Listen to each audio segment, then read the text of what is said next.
Pulang yang tak disambut. Mentari pagi menembus celah-celah dedaunan pinus di lereng Gunung Slamet, menyinari jalan berkelok yang membelah desa kecil bernama Karangjati. Di ujung jalan berbatu itu, sebuah angkot berwarna biru muda berhenti, mengembuskan debu dan mengakhiri perjalanannya dari terminal kota kecil bernama Purwodadi. Dari dalam angkot, seorang pemuda bertubuh tinggi dan berkulit sawo matang melangkah turun sambil menenteng 2 tas besar. Keringat membasahi pelipisnya, namun senyum tak pernah lepas dari wajahnya. Itulah Arga, pemuda desa yang sudah 3 tahun meninggalkan kampung halaman demi bekerja keras di kota. Hari ini, ia pulang dengan penuh harapan, sekaligus kerinduan yang menyesakkan dada. Akhirnya, aku pulang, Sinta, bisiknya pelan, menyebut nama gadis yang ia cintai sepenuh hati sejak mereka duduk di bangku SMP. Arga berjalan menyusuri jalan setapak yang sudah lama tak ia pijak. Sawah hijau terbentang di kiri kanan jalan, suara burung dan gemericik air dari saluran irigasi mengiringi langkahnya. Beberapa warga yang melihatnya langsung tersenyum dan menyapanya. "Loh, Arga. Pulang juga kamu? Sudah lama ya di kota?" "Hehe, iya Bu. Baru sempat pulang sekarang." Langkah Arga semakin cepat saat rumah bercat hijau toska di ujung gang mulai tampak. Di sanalah rumah Sinta berdiri, rumah yang dulu sering ia kunjungi sepulang sekolah, rumah tempat mereka berbagi mimpi dan canda. Namun langkahnya terhenti mendadak. Di pagar bambu depan rumah itu, terikat sebuah spanduk putih bertuliskan, "Turut berbahagia, Sintang Bayu." Arga terpaku.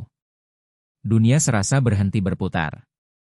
Matanya tak bisa berpaling dari nama itu, Sinta, dan seseorang yang tak pernah ia kenal, Bayu. Undangan itu tergantung begitu saja, tertiup angin yang entah mengapa terasa lebih dingin dan menusuk daripada biasanya. Sebuah suara menyapanya dari samping. "Kamu Arga, ya?" Ia menoleh. Seorang bapak tua berdiri di depan warung, wajahnya penuh iba. "Kamu belum tahu, ya? Sinta besok nikah. Sama anak pegawai kecamatan yang baru datang itu.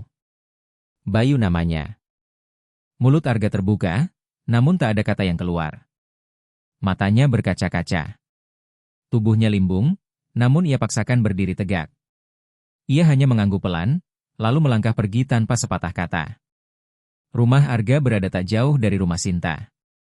Ibunya, Bu Arti, langsung menyambut dengan pelukan hangat. "Le, akhirnya kamu pulang juga. Lihat kamu makin kurus. Makan dulu, ibu sudah masak sayur asam kesukaanmu." Namun Arga hanya duduk diam di ruang tamu. Matanya menatap kosong ke arah dinding yang dihiasi foto-foto masa kecilnya. Hatinya kacau. Nafasnya berat. "Ibu, Sinta nikah?" Bu Arti terdiam. Suasana mendadak sunyi. Ia duduk di samping Arga, menggenggam tangan anaknya. "Ibu juga baru tahu seminggu lalu. Kami pikir, mungkin kamu sudah dengar di kota. Tapi ya, mungkin Tuhan punya rencana lain, Nak." Arga tak menjawab. Di dalam dadanya, badai telah meledak. Ia ingin marah, menangis, berteriak. Tapi yang keluar hanya satu kalimat lirih, "Aku pulang buat dia, Bu." Malam penuh luka.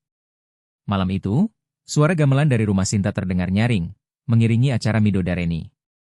Arga duduk di bel bambu depan rumah, memandangi langit penuh bintang. Di tangannya, selembar foto lama. Ia dan Sinta tersenyum di bawah pohon jambu, masih berseragam SMA, saling berpegangan tangan. Tiba-tiba, dari kejauhan, terdengar langkah kaki. Sosok gadis berkerudung merah muda berjalan mendekat, Sinta. Arga berdiri, tubuhnya kaku. Sinta berdiri beberapa meter di depannya, wajahnya pucat. "Ga, kamu pulang," suaranya nyaris tak terdengar. "Ya. Pulang untuk kamu. Tapi kamu sudah milik orang lain sekarang," balas Arga dengan suara parau. Air mata mulai menetes dari mata Sinta. "Maaf, aku nggak bisa terus nunggu. Kamu nggak pernah kabari. Aku pikir kamu sudah lupa. Aku kerja siang malam buat masa depan kita, Sinta. Aku nabung, makan seadanya. Semua buat kita buat hari ini. Tapi ternyata kamu nikah sama orang yang baru datang." Sinta menunduk. "Bayu baik. Dia perhatian. Dia ada di sini waktu aku butuh." Arga tertawa pahit. Dan aku cuma bayang-bayang yang kamu tinggalkan? Tak ada jawaban. Sinta hanya menatap tanah, lalu berbalik pergi. Langkahnya cepat, seolah lari dari kenyataan yang tak sanggup ia hadapi. Dan Arga? Ia hanya berdiri, membiarkan air matanya jatuh satu-satu, malam itu menjadi saksi patah hati yang terdalam dalam hidupnya. Arah baru. Keesokan harinya, saat suara pesta terdengar semakin meriah dari rumah Sinta, Arga justru mengambil jalan ke arah berlawanan. Ia menuruni bukit kecil, menuju pasar desa. Di sana, seorang wanita muda dengan senyum ramah sedang mengatur gelas-gelas kopi di warung kecil. Laras, sapa Arga. Laras menoleh. Matanya berbinar. Arga? Ya ampun, kamu pulang? Mereka saling tersenyum, dan tanpa kata-kata lebih lanjut, Arga duduk di bangku kayu warung itu. Untuk pertama kalinya sejak kemarin, ia merasa sedikit tenang.